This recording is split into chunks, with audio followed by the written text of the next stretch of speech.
Баршаңызға сәлем достар. Бүгін сіздермен кешкі асқа өте ерекше дәмді тағамдардың бірі ханымның рецептісімен бөлісемін. Бұл тағамды гүл манты деп те атайды. Алдымен қамырын дайындап аламыз. Ол үшін ыдысқа жылы су құйып, тұз және де жұмыртқаны салып, жақсылап араластырып, үстінен ұнды салып, жұмсақ қамыр илейміз.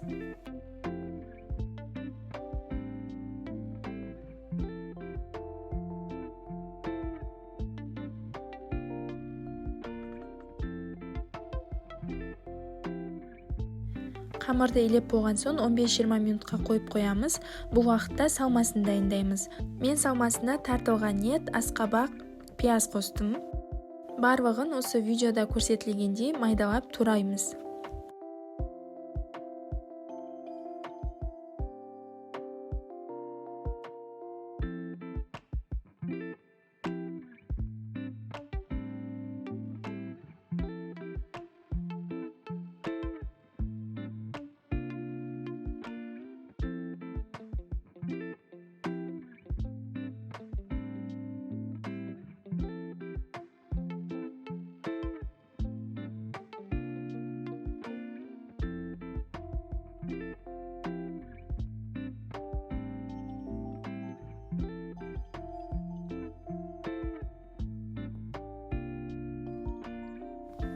Дәміне қарай тұз, бұрышын қосып араластырамыз.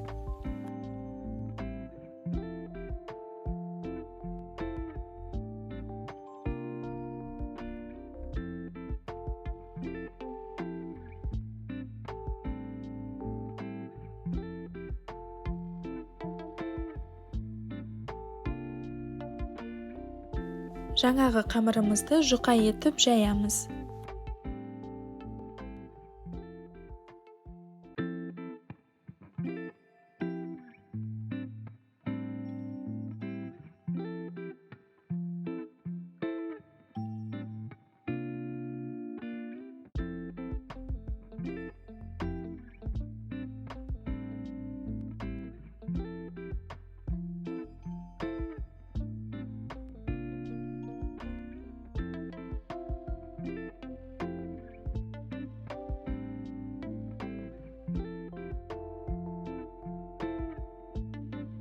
Енді осы қамырды 1/4 бөлікке бөлеміз. Осы видеода көрсетілгендей бөліктерге бөліп шығамыз.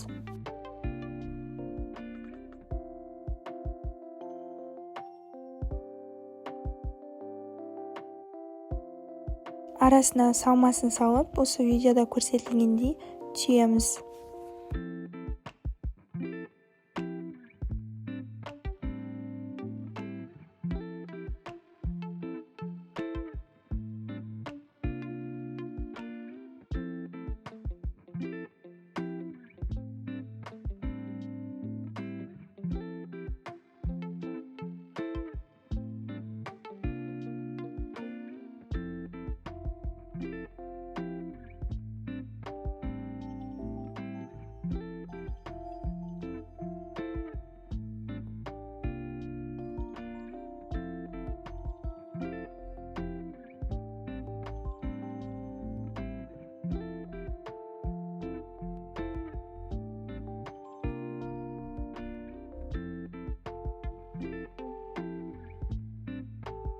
Мантаваркеге салып, үстінен май жағып шығамыз және де 45 минутқа пісуге жібереміз. Мінекей, біздің гүл мантыларымыз дайын болды. Үстін осылай майонезбен, укроппен әсемдесеңіздер болады. Рецепт ұнаса, каналыма жазылып, лайк басуды ұмытпаңыз. Астарыңыз дәмді болсын.